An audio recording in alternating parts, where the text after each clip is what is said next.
The broadcast is now starting. All attendees are in listen-only mode. Good evening. How are you doing? I am delighted for you to be here. And before we get very much further, let's just find out if you can hear me. If some kind people would just simply type into their question box just a couple yes or whys, I would greatly appreciate it. Yes. Thank you. There we go. Now, the amazing thing is I started looking at my webinars for the last 15 years, and I noticed that I did not have something dealing with patience. And I thought, how in the world could I have missed that? Because it's one of the biggest things in trading. So the main thing is that we want to take a look at the background to what produces a patient mind, look at it and go, well, how would we go about building one? Okay, rather than say the one that keeps flubbing up, keeps suddenly getting out of patience, and all of a sudden wants to have an urgency, wants to get in, just gets bored, all that stuff. Now, one last thing is that I answer my questions at the end of the program. So if you have a question as we go along, please go ahead and write it in. But the thing is what I'll get to them at the end. Okay, so please do that. Now let's get started. You know something? Many people come to trading. No, it's the first one. You just missed it right there. Many people come to trading and they have experienced success before they got into trading. It's kind of like they understood what it's like to win. They understood what it was like to make things happen. Like you can see this guy, he's all in the celebration, the euphoria of winning.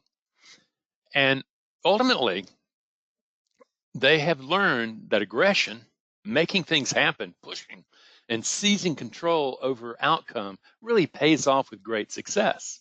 Okay, and they often make a lot of money in it.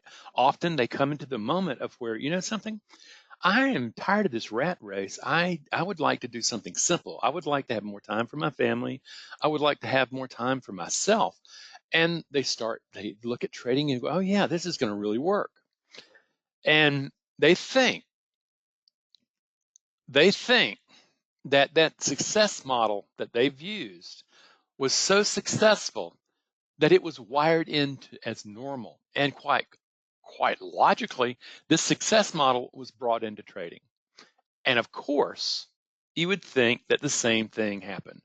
I actually had a client one time who was a very successful serial entrepreneur, and he and his partners had just sold a distribution center for cash. And he was talking to his brother, and he found out that trading was a capital intensive business.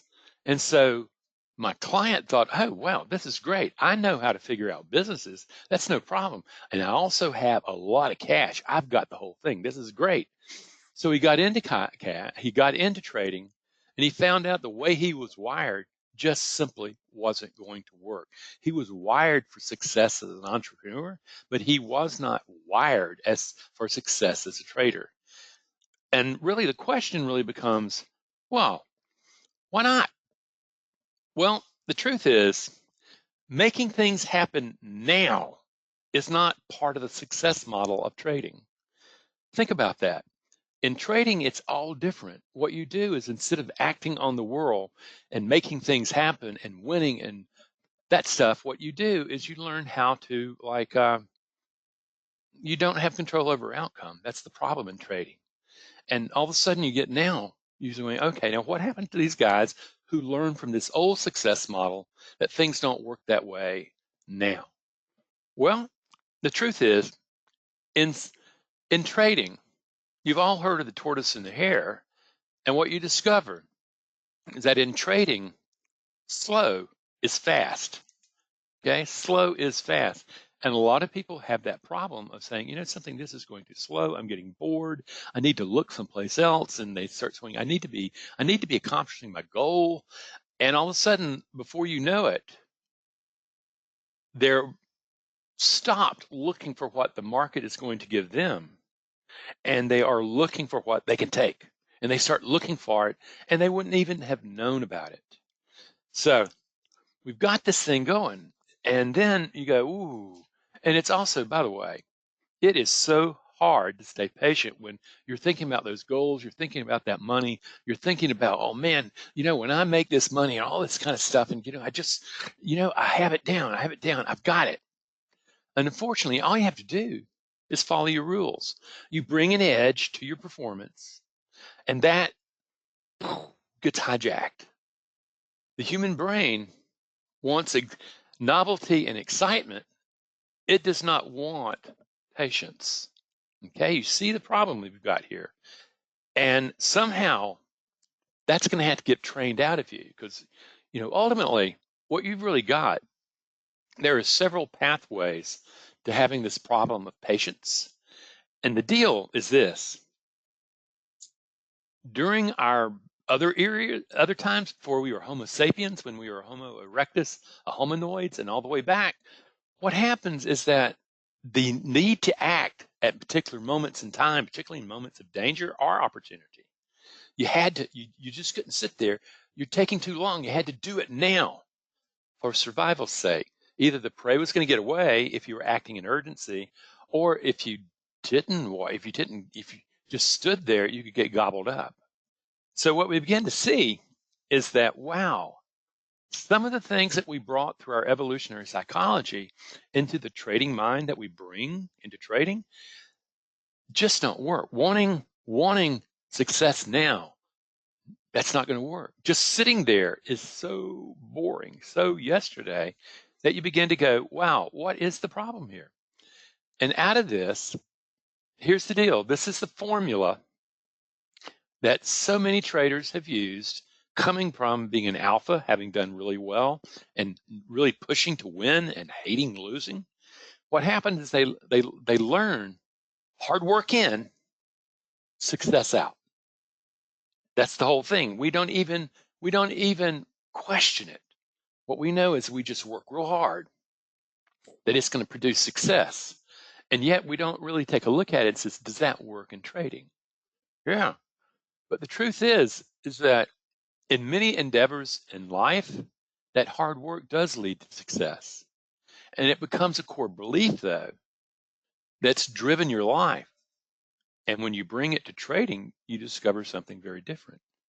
You discover that the formula is so accepted that it is rarely questioned, and you don't realize that in trading, it's not a straight line. In trading,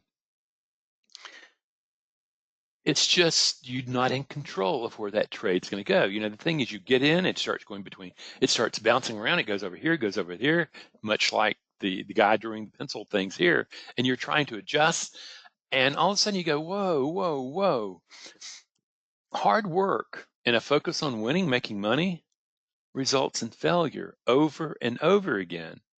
But you don't stop employing this thing because you're not a quitter, and this has been successful. I know the success formula. It works. And you keep doing it, you keep doing it, you keep doing it.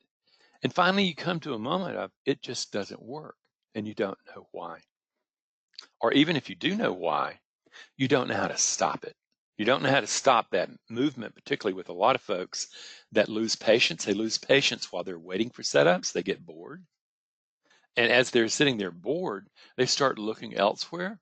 And suddenly that mind is so primed to make a jump that the trader would never know it. So I don't think that's the one I'm supposed to be at, honey. Go one before. Before. Huh. We appear to be missing a, hold on a second. Well,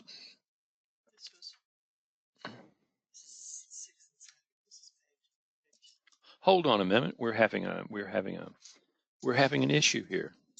1, 2, 3, 4. Well, I'll tell you what, we're just going to move the slide forward. So then we go, what we discover is hard work has very little to do with outcome of success in trading. We learn that in trading, if you push yourself to make things happen, what happens is that is not the way it works. You get in trouble then. What you're doing in trading is you're saying, you know something, what I need to do in trading is I need to wait to see what the market is telling me, and I will move from there. But the truth is you're so programmed to say, you know something, I'm just going to keep on buying into that old belief that hard work is equal to delivers success, because that's the way it's always been.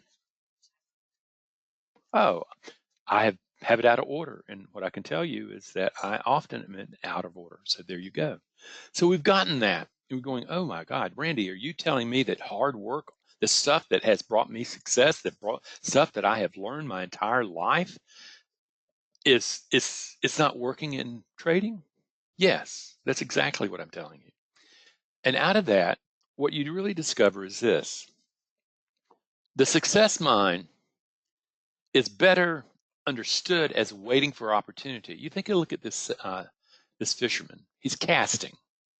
And then when he makes the cast, what does he do? He's waiting. He's waiting and he's waiting for opportunity to arrive. Okay? Now, this whole idea of working hard is going to lead to success is a way of understanding work. Work is hard work.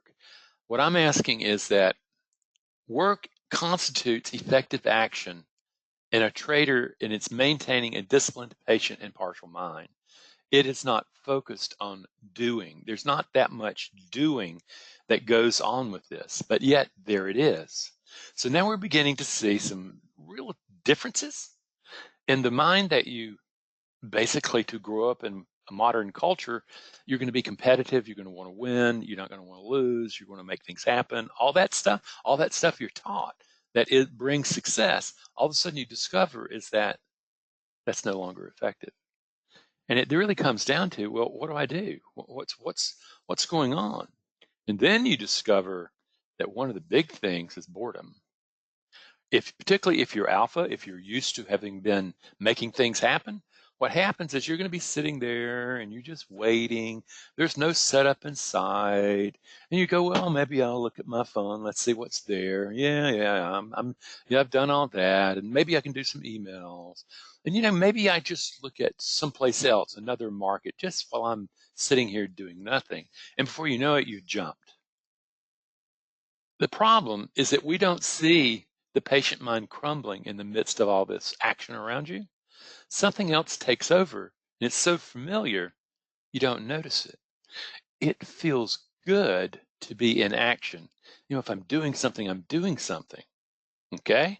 You don't see that as a danger, but it is. The one thing that you don't want to do is you do not want to feel good when you trade. Feeling good produces euphoria. Euphoria produces overconfidence, where you think the good thing's going to roll on, and I can see this opportunity, I'm going to jump on it. That is really flawed thinking. You're not thinking from discipline. You're not thinking from patience. You're not thinking clearly. You're thinking from euphoria. Okay? So then that's when you discover that the trader's mind has become a gambler's mind. You're getting very false beliefs that say you can make things happen. I make things happen. Maybe in the other world, that's a real true belief, but in the world of trading, it doesn't work. It becomes a gambler's mind where you lose your psychological edge to be able to drive your method edge and extract more capital out of the markets than you give back. But this is the kind of the dilemma that traders end up in all the time. And then you look behind that boredom. That in that boredom is the urgency to expedite your goal for success. I cannot tell you how many traders I've said, something, I know what my goals are. I know how I can do this. I know that if I follow my rules, then I will get there, but it's going to be in the trader's time. And I want to get it now. And out of this, what I'll say is this, is that when you start thinking about getting it now, you're beginning to look at the diminishment of the ability to have patience, the short attention spans that we have learned in the modern era, where you've got all this social media where it's real fast. You have all this advertising that's also real fast, and you're constantly switching between things to be entertained so that you're not bored. God Almighty, that you would experience boredom and have an interpretation that boredom's bad. Boredom is just patience. It's a positive spin on boredom that allows you to say, I'm waiting to see what the markets will give me. So we've gotten to this thing. You want it now. It's a problem with goal-oriented people in trading, is that you're not in control. You can't make goals and then go out and accomplish them. You have to do something else. And yet, what happens is that instead of this lion stalking, what happens is that you discover when you're not achieving your goals, you get bored and then you want to take action. And what you discover, that there's a caveman brain sitting in the back seat of your brain. And caveman doesn't understand patience. He does not understand probability. He understands the taking of action at this moment. When he sees opportunity, he wants to seize it. That opportunity to him, though, would be like a woolly mammoth and 8 men attack it. And they've got this whole thing, they've become so jacked up that they don't really see what a dangerous situation they're putting themselves in. Somebody's going to get hurt, not just the mammoth. And yet, that's the way that primitive instinctual part of our brain works. Meanwhile, that instinctual part of the brain can absolutely flip the thinking brain, that's a little nerdy looking guy here. And before you know it, you're no longer trading from thinking, you're trading from primitive survival instincts. And the thing is, that is flawed logic. So then, by the way, this is an osprey. It's one of the most powerful hawks, particularly in the swimming regions, the coastal regions of the world. In trading, just like this osprey, what happens is that you wait for the opportunity to come you. This is where the skill of patience really becomes one of the core beliefs of the way that you operate in trading. And what happens is that most likely, because of your upbringing, because of the social media, because of advertising, most likely your attention span can't handle too much doing nothing. And at the same time, is you can learn to sit patiently in watchful wakefulness like this osprey. Okay? This is the formula for success in trading. And you have to decide whether or not you want to be a successful trader or not. Is a lot of very successful entrepreneurs find out that the mind they have to go to trading is not going to produce success, and they get smart and say, I'm just going to go find something else to do with my mind because it's got a talent, but the talent doesn't match up well with trading, and I don't want to learn those new skills. So think about it. We're looking at this going, okay, the patient mind is actually essential to success in trading. And yet we don't see it as essential. And that is a tragic flaw. And what I want to do, this is an image from what is known as the marshmallow experiment. And it was asking young kids, if they could maintain discipline and not eat the marshmallow while the researcher went out of the room. And if he did that, he would get double or triple or quadruple the amount of marshmallows when the researcher came back. And you're looking at the struggle right now. If you think about it, if you're looking at a pot of gold right now, going, all I need to do is get in. All I need to do, I can make money. I can make money. I can make money. And yet you don't see that you're developing the urgency to act. Okay? You're doing that. And the one thing that you do not want to do in trading is work to do from that urgency to act. And by the way, most kids fail this test, and they could never wait 2 minutes, okay, to be able to get the reward of more marshmallows. Very few. It's amazing. It happens in trading. Again, this is where you need to train your brain to produce patience, so that you can say, okay, one of the skill sets that I have to have is trading.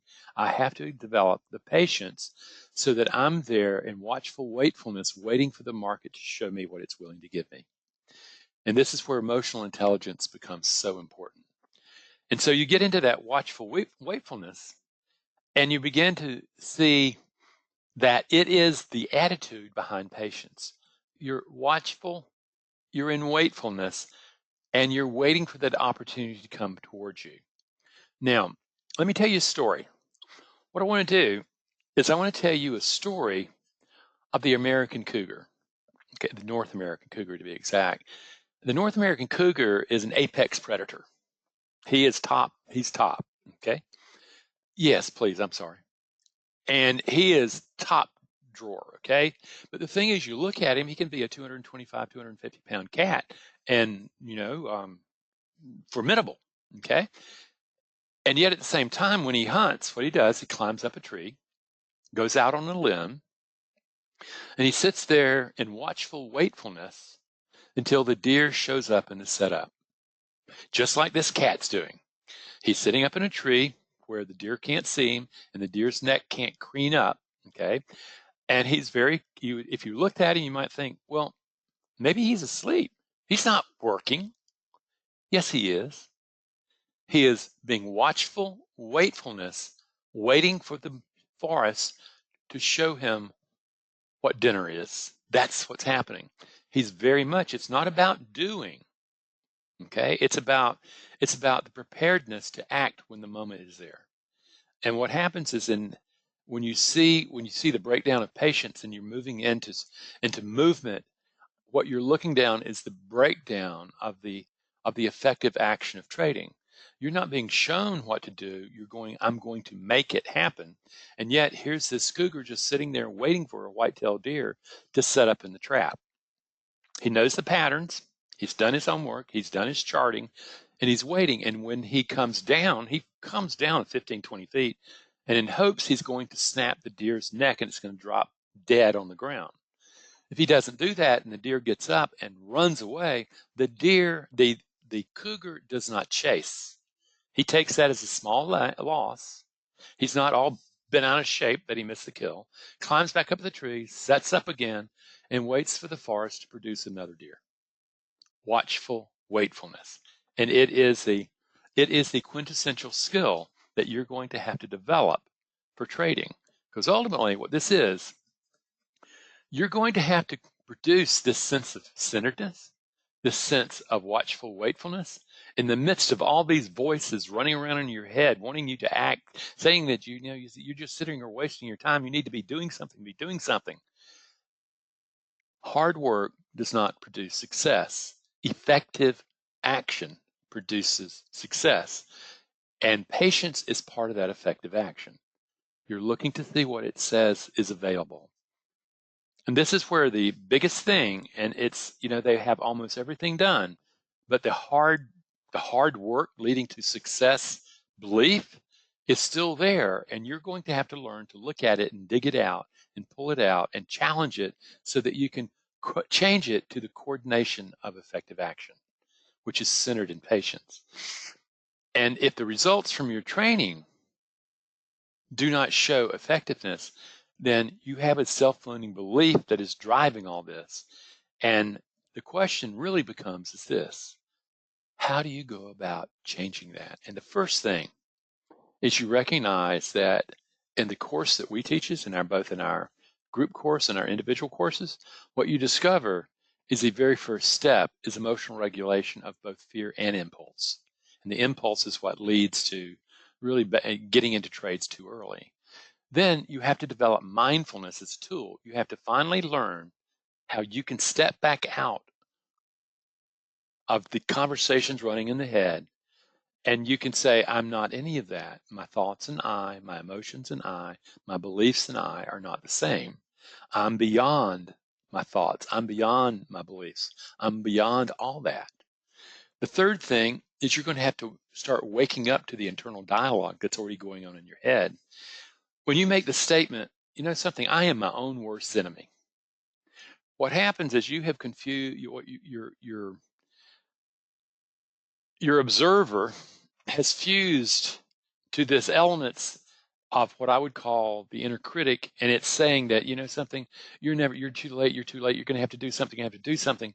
And all of a sudden, you haven't ever seen that. You've been saying, oh, that's me, that's beating you up and your harshest criticism. No, that's what I call the inner critic, and it's beating up on the adapted voice. And that's what most people call me.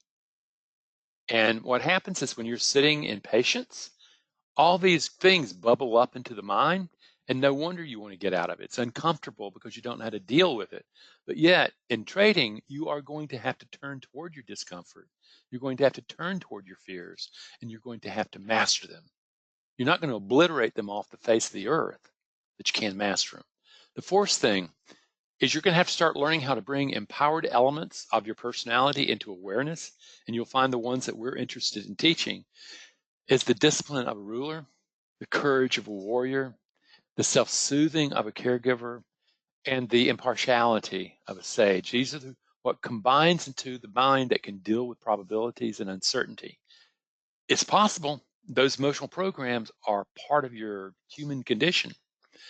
The fifth, you start intentionally developing an internal dialogue for peak performance trading. It's not the one that says, oh, maybe this, maybe that. Oh my God, what happens if I lose? No, it's what happens is that, okay, I've got probability on my side. I've got good stops. I can take small losses. That small loss will stop bigger losses. So I need to become a really good loser. And also, if I am fortunate enough to land on the right side of probability, I'm not looking at that as something of mine. You know, I just landed on the right side of probability, and I'm thankful for that. And that's called a winning trade. But the truth is that I didn't make that happen. What happens is I let it happen. So this is the process that we use in our group course. Okay. And it's also what I teach in my individual course. And ultimately, to get into this, what you really discover, and this first essential skill is emotional state management. You have to start recognizing your IQ. That's all that knowledge you have.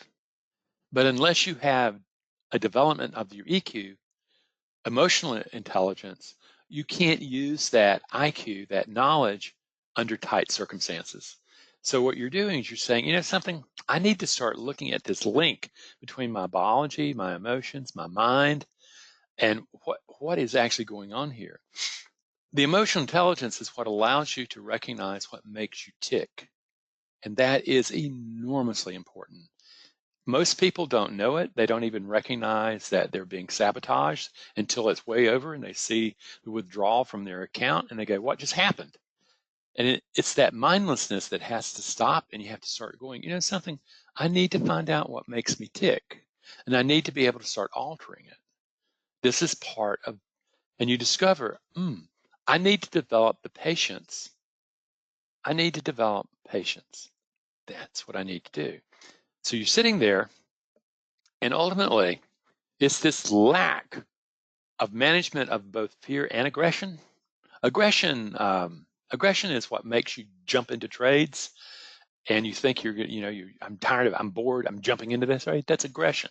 Fear is when you are, you don't get into trades, or what happens is you fear loss, and you start saying, I'm in a fight to the finish, and truly to your caveman brain, you are.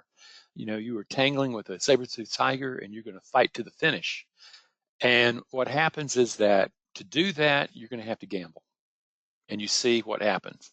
Because ultimately, fear and aggression hijacks subjective thinking. And all of a sudden, guess what? It creates the fear-based herd or hunter mentality, just running all together, or the hunter where you're getting into aggression. Okay. Then the trading mind becomes seized by ancient impulses of action, right this moment action.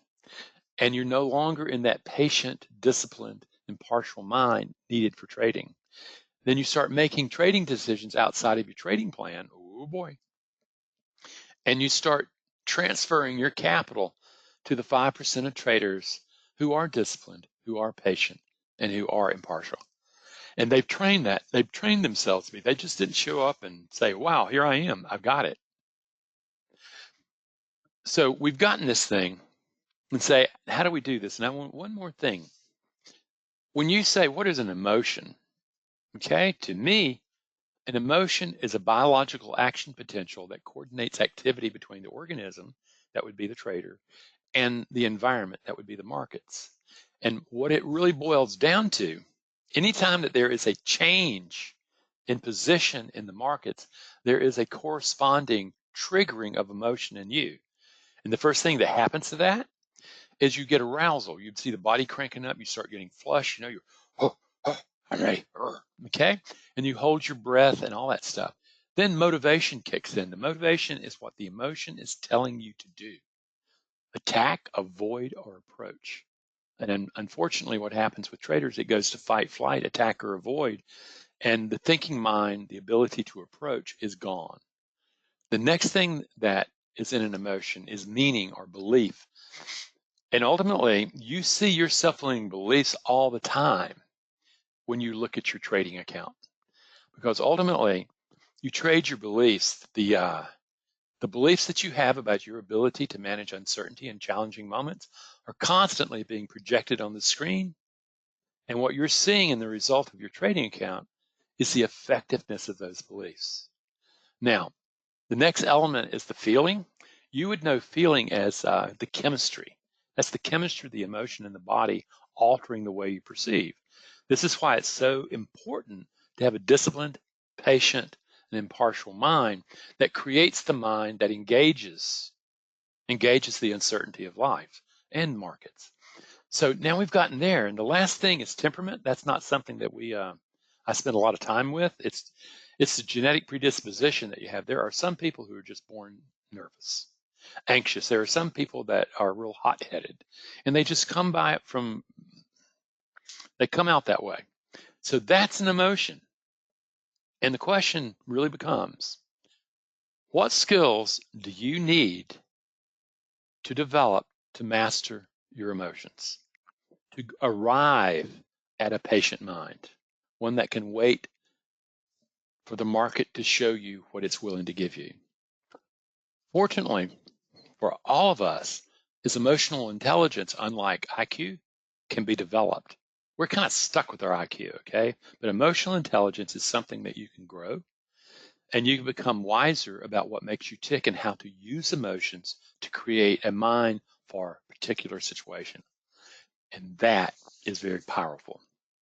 Now, that first skill is emotional regulation. You are going to interrupt the arousal of an emotion. Remember that arousal is what kicks it up. And what you would notice, an emotion that's beginning to grow, you would notice that you're holding your breath. Just watch yourself. Put a mirror up. Put something that allows you to see your face while you try tomorrow. It's not pretty. You will see all that. Holding the breath, you'll see the rapid breathing. You're going to tense muscles in your neck, jaw, shoulders, and you become fixated. That's the death of patience right there. Then your pulse starts pounding, you're getting really cranked up, you're increasing energy, and suddenly the thinking mind has been blown out. And what you have is reactive thinking. And by the way, you would be too if you were facing this saber-toothed tiger, okay? The thing, though, is that for the caveman, that tiger is real, and it is not a existential threat, it is a biological threat to its existence. The deal is those tigers died out 10,000 years ago. We don't have lions, tigers, and bears around our trading environment. So what you're looking at is old instinctual adaptations that are still showing up because your brain doesn't know what money is. It sees it as the power to survive, and it sees that it's being threatened, or you have an opportunity to really live large and in charge. So now we've gotten that. That's the first skill. The second skill is mindfulness. Fundamentally in mindfulness, what you're doing is you're stepping back. You're detaching from thought. You are no longer identifying with the thoughts as who you are. You start using a language that says, I was scared, I was this, I was that. And what you're realizing is, no, what happened is that your observer fused to fear, your observer fused to aggression, and there went the trading mind. And so you're having to learn to step back, to look out there and start identifying a lot of stuff going on in the mind. And what you're going to discover is this, is that if you think there is misinformation in American politics, you ought to look inside your own head.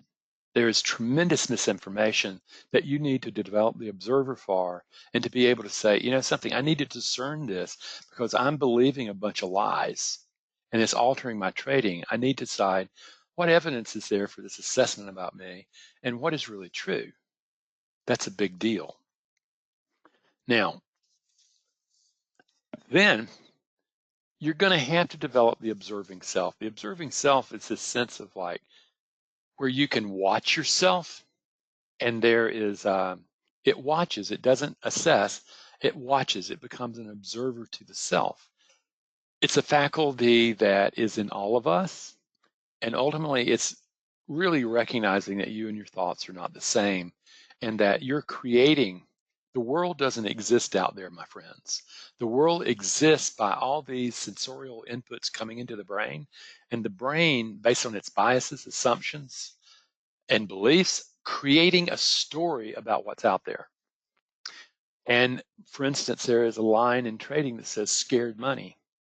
What you're looking at there is a brain that has taken sensorial inputs and has created a view of the world where it's scared of losing money. It's not like the money is going to be lost, but if you stay in the scared money mindset, the likelihood is yes, you are going to lose money because you've set it up. Now, the second thing is once you have this observer, you have to really look and you have to be able to say, you know something, what's going on inside this mind? Ultimately, there's just a lot of chatter going on, but what you're going to notice is there's some conversations of substance in there. You'll notice judgments. You'll notice criticism. You'll notice that you're being tempted a good bit. All that stuff going on. Get in this trade, get in this trade, get this profit right now, jump in this thing now. Or, oh my God, take your money now before it's taken away from you. And you're going, whoa, man, there's a lot of stuff going on in there. And it's certainly not disciplined. So, learning to be able to observe that internal dialogue is truly half the battle, maybe more. And what you're going to discover in there is that your own internal conflicts are going to show up in there. And here, this is you're looking at managing this internal dialogue is your job. And if you don't think there's an internal dialogue, a multi-log going on inside your head, then you've fallen for the easiest, cheapest trick the Jedi have. And that's to believe that you don't have multiple personalities inside the self. That's crazy thinking. What I tell you is this. If you do not recognize that you have very powerful special interests that are duking it out for control of the way you act in the world, then you are blind. Okay? It's the management of this internal dialogue that has to be managed to be able to trade well. And what I'm going to do is kind of show this. And this is, just think about it in your mind. What you're looking at here is the inner critic on one side. That's the left side. It's the criticism. It's the never measuring up. It's not the good enough. It's the one that tempts. It predicts doom. And it's in a intimate dance with what I would call the adapted voice. And you might know that adapted voice is the doubter. I can't ever win. Chicken Little, oh, negative, the sky is falling, the gambler leaves, I'm going to take this, I'm going to seize this opportunity. The perfectionist, if I do everything right, I won't be wrong. And of course, you get into trading and find out that doesn't work. The entitled one, I've paid so much money to learn what I know. I deserve to be winning now. The con, when you lie to yourself. The fraud, when you lie to others. You're interested in looking good. The orphan, your reaction to the uncertainty of placing action that could lose capital or gain capital. The saboteur, that's when you find yourself blowing yourself up. You've done well for a day or two, a week, a month, and suddenly you have a bad day and you blow it all up and then some. And then the alpha. The alpha is that part of you that has that success formula that we were talking about. Hard work is equal to success. And what they want to do is they want to win. They want to make things happen now. They want to achieve their goals now. And if you bring that mindset, no matter how successful it was in other areas, into trading, you're going to blow yourself up. The last one I'll talk about is rebel. Rebel is that part of you that hates losing. That's the one that will not take a loss. It will fight to the death. And what happens is it blows itself up doing that. The truth is that is simply a manifestation of the orphan nature, the adapted nature within you. And it's being the inner critic has this intimate relationship, and you have been stuck in this conversation for most of your life. Everybody has. It's not like there are any people who just don't get to have this wonderful internal dialogue going on in there, okay? Now, there's also the fourth skill for this really lasting change is using mindfulness to develop indwelling resources of your potential. You have enormous inner resources that are just simply born into you because of the genetic history of small groups of humans learning how to survive together. There had to be leadership. There had to be people who could think clearly. There had to be caregivers. There had to be warriors that would defend the pack. There had to be visionaries, sorcerers who could see into the future and envision new things. These are parts, these are inner resources that probably weren't developed in you the way they could or should have been developed for you to become a successful trader. They're there though. And ultimately, what we're looking at is this. The inner game is always, always, always about recognizing that your mind is actually a governing committee of the mind that has various forces that have voice now, and they have different directions they want to take the organization of the self. And unfortunately, the leader of this thing, the CEO, the chairman of the board, has been asleep at the wheel. And as it wakes up, it realizes that there's a mutiny going on inside the mind that he needs to get in order. And he needs to be able to find the right partners to build this mind to be able to produce the kind of mind that can trade in probabilities. These are developing the inner resources. Now, what do they look like? What do they look like? I use a Jungian way of getting at emotional programs. The very first thing is that what is required to produce a successful trading mind is you have to have the courage, turning toward your fears to master them, of a warrior. You have to have the discipline of a ruler that maintains order under pressure. That's where your patience comes from. You have to have the self-soothing of a caregiver to calm your fears down. And then if you do those three parts, and these are all emotional programs that you can access and develop, what you get is you get the space where the impartiality of a sage arises. And that's who you want making trading decisions. So you begin to see that, okay, I can do this, and it requires a patient mind, but developing these things produces a patient mind also. And the real question, what I'm going to do is I'm going to kind of leave you with this, is that over on the left is probably where you're at right now. This is the mind you bring to trading. It's impulsive, fear-based. You know, it under really challenging moments, it falls into fight flight, and you trade often mindlessly. You're blind to the internal dialogue, to what can be done there, and you're unaware of other potentials. The inner critic and the adapted voice take over the conversations of the mind, and you have scared money, you have impulsive money. Or you can learn to be able to develop an emotionally regulated, calm, focused mindset. We would call this mindful trading, where you have control not of the outcome, but control over the internal dialogue. And what you would discover, to have control, what it would look like as a diagram, up top would be ruler. That's the discipline you need, the leadership you need to be able to maintain order. What you would also discover is the sage, the impartiality, the warrior, the courage. And you'd find that you have to have passion for trading to do all this stuff. I would never do that. It's just, I don't have passion for trading. And out of that, you have the patience of a caregiver. This, friends, is the mind that you need to develop to produce the consistent profitability that opens your dreams up so that they can become real. Okay? Now, what I want to do is say, how do you go about doing this? Depending on where you are, like some guy just said, found out 2 days ago who Randy Howell was. I get a lot of that. I do. And there are people like that that probably need to kick some tires and need to look around. And my invitation for there is to get our free book. Okay, it goes through some stuff and it's easy. You just go to the website and have free book. Then maybe you want the book about mindful trading. That's more, but then you're still kicking stuff. But then there's also tremendous amount of videos on YouTube, and you'll find some on the website too, and that'll take you the whole 9 yards, and you can spend weekends listening and seeing me talk to you. I have people do that all the time. It just kind of amazes me. Okay, now ultimately though, it comes to a moment of when you're saying, I really want to figure out how to do this rather than hearing all this great knowledge, but how do I internalize that knowledge and make it real to me? Well, we have two ways of doing that.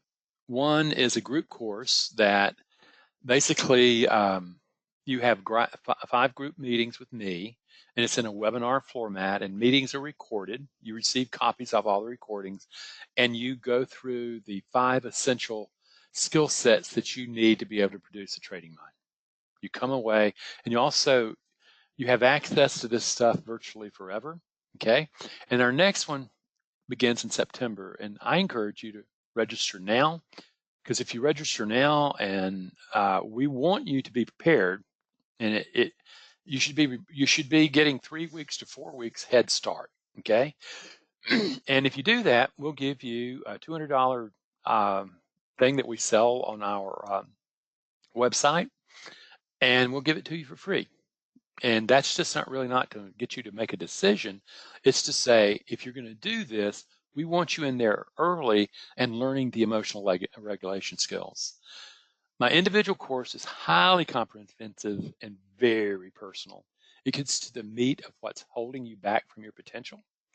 And it comes with a multimedia learning system, and it comes with 10 sessions with me over a period of 3 to 4 months. It's very powerful. And like I said, it gets at the stuff, and you have me basically as your mentor going through this program. Okay? So I want to tell you, I thank you so much for being here. And if you have questions, and hopefully some smart person wrote a question in so that I have something to work with. MDR. What I'll say about MDR is that it is a highly effective tool to use with trauma. I don't necessarily use it. There are different traumas that are used in trauma stuff. I personally spent a lot of time with post-traumatic stress disorder when I was a therapist, and I never really used EMDR because I never thought I needed it. But EMDR is a good way of being able to disrupt a traumatic pattern. Okay, let's see here. No problem, Mohammed. I feel like, oh, hi, Randy. I am someone who cannot afford your course. Okay. I would like to know if it is possible to go through all your free material and be able to effectively apply it to my trading. Well, I'll tell you this. My first impulse would be to tell you no, but what I would also say is this. I have people all the time write us and tell us that they're doing the same thing you're contemplating doing, and they have become consistently profitable. So the answer is, yeah, you can. And what I would encourage you to do is to get the workbook, to get the book, to get several of the guided meditations, and a lot of people call that the poor man's course. Okay? And what they do is they train.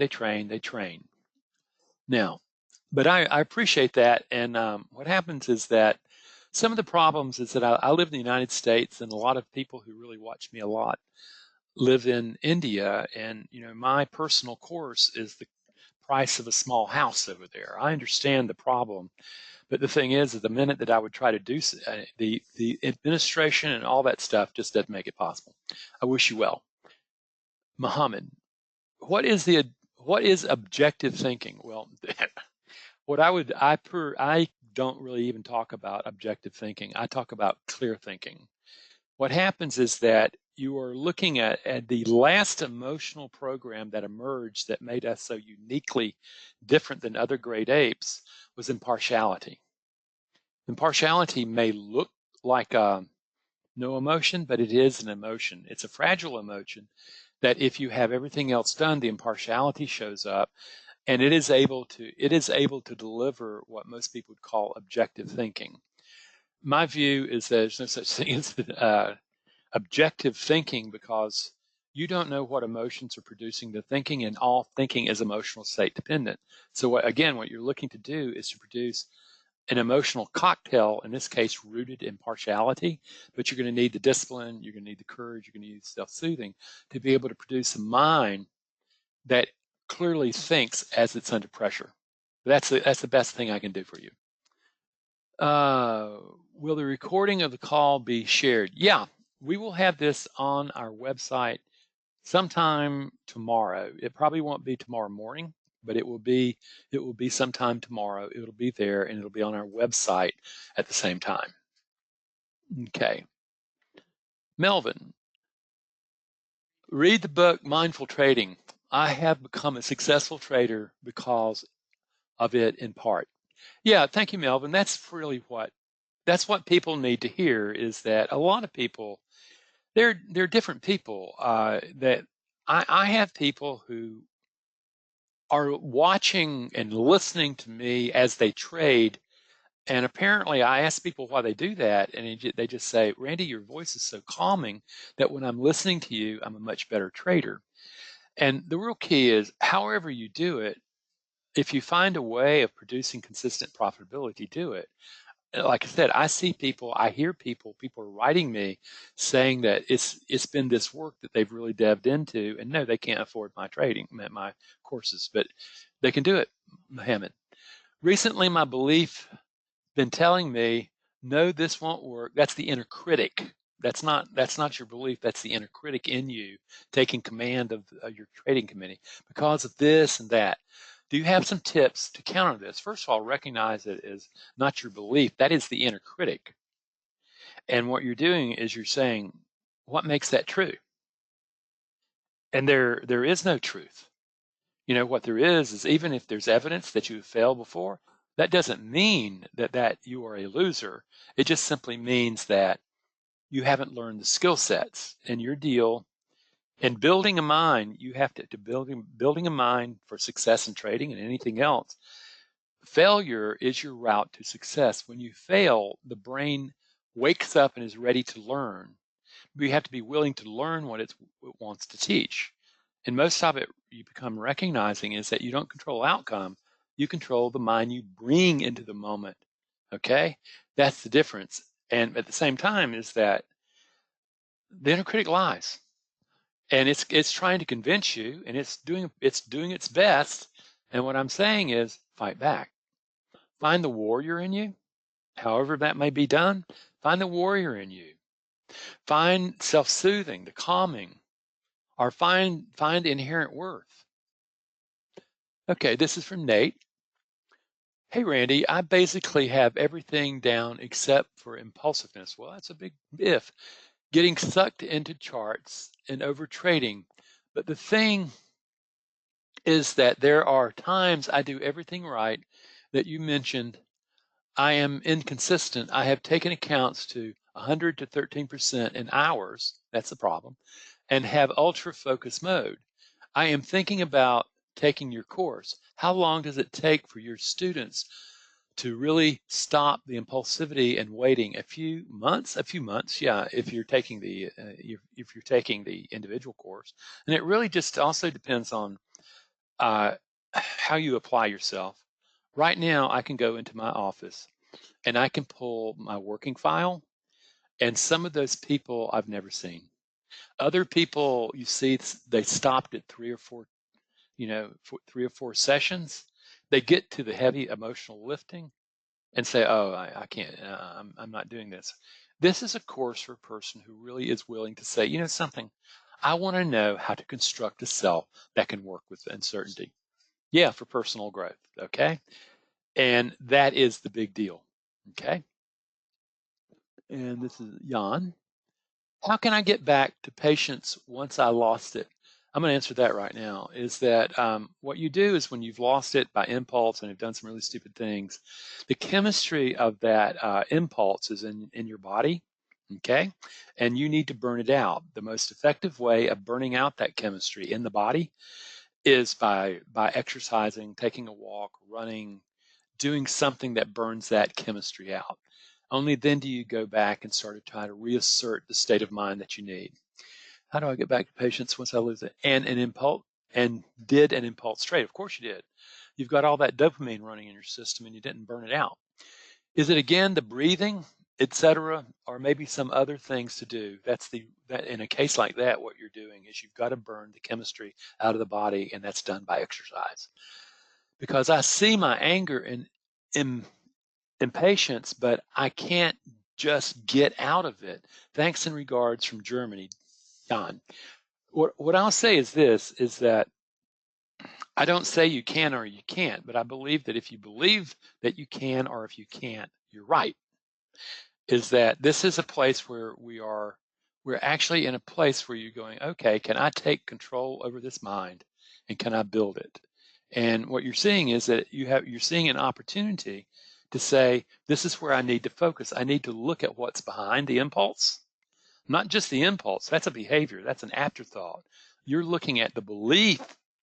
And often it's about trying to make money fast. It's going, you know something, I'm here, and what happens, I have these goals of making this money. I'm not getting there. I need to do something now.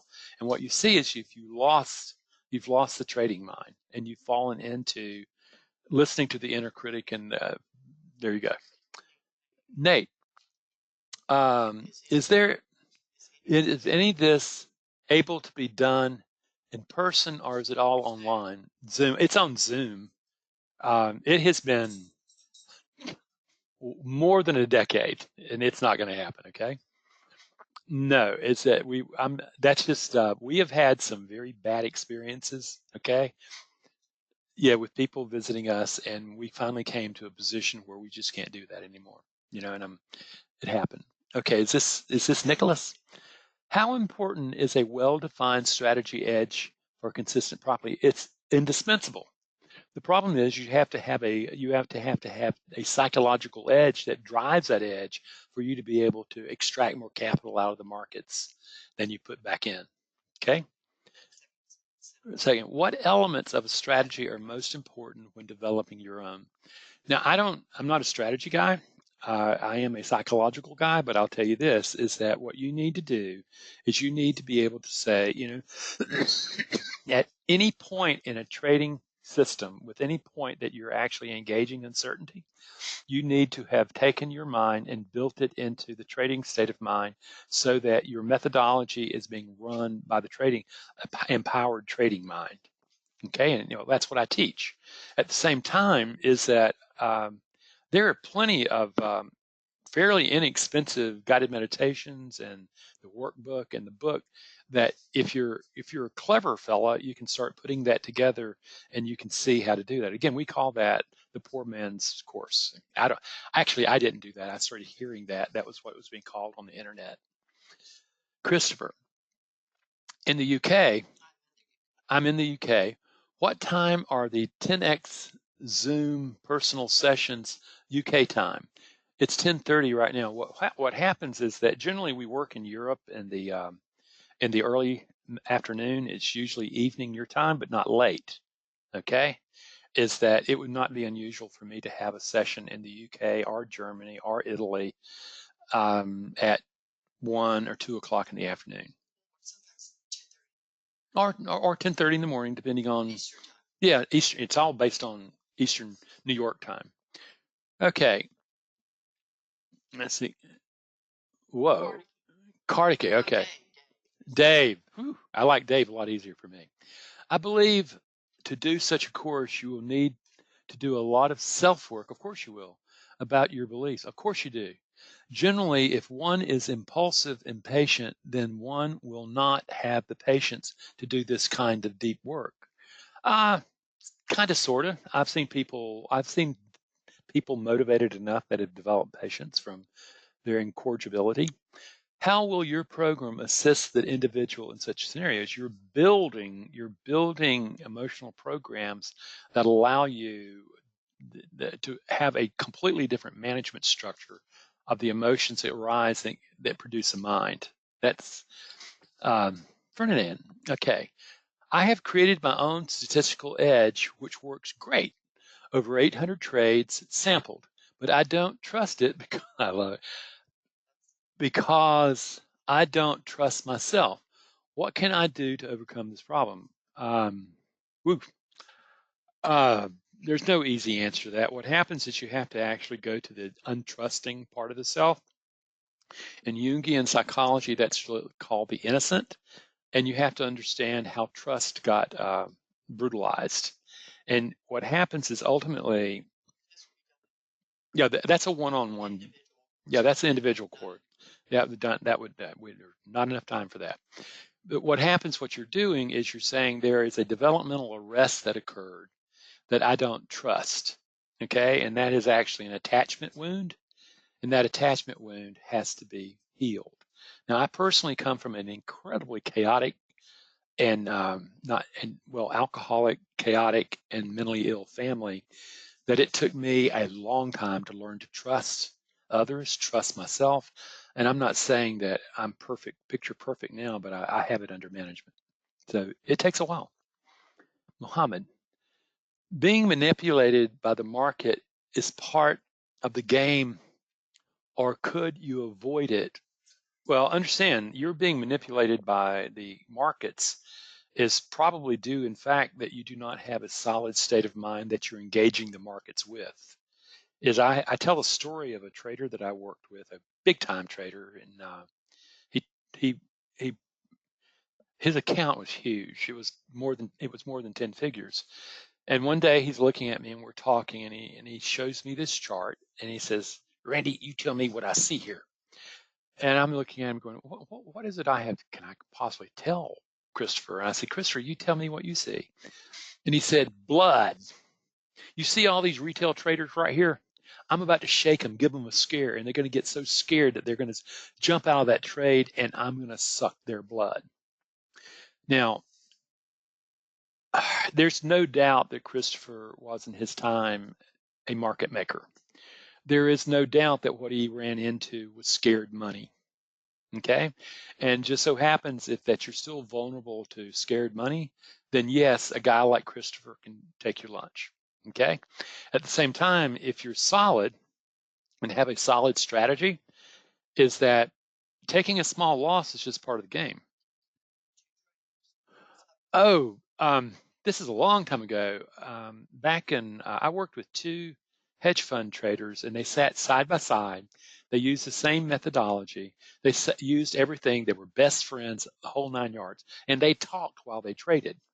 One was the home run hitter for the company. The other was hung on because he was okay profitable. The difference was the mindset that one of the traders brought to the game. The difference was also on the other side, the mindset that the trader brought to the game. One produced a little self-doubt, the other was willing to take a loss, and he was going to manage that loss, and he didn't have fear of losing. He had he had a concern of getting an extraordinary loss. Okay, but the thing is, you can do that. So how do you avoid it? You develop the mind so that you're not showing up with scared money. Okay, this is going to be the last one. Okay. Hi, Randy. Hi, it's Jake. Hope you are well. I am, as a matter of fact. This is more so for other people that are on the fence on your course. They should take your course, preferably the individual course, if they can afford it. It might be more time or less time for the session to click for someone, but it will be worth it for years down the road. I know this. I know that it was for my committee, and Jake is a former client. Okay, so the thing is what you're looking at is that you can build this mind like Jake is talking, and it's not like he's finished But what happened is he began to recognize and buy into that the mind's a committee, and you're going to have to decide which part of that committee you're going to feed. Are you going to feed the destructive elements of the cell? Or are you going to feed the constructive elements of the cell? That is what creates your destiny. Friends, I want to thank you for being here. I have thoroughly enjoyed myself. And no matter what happens, to be honest with you, I wish you only the best. If I can help you, let's talk. If otherwise, happy trails to you until we meet again. Take care, my friends.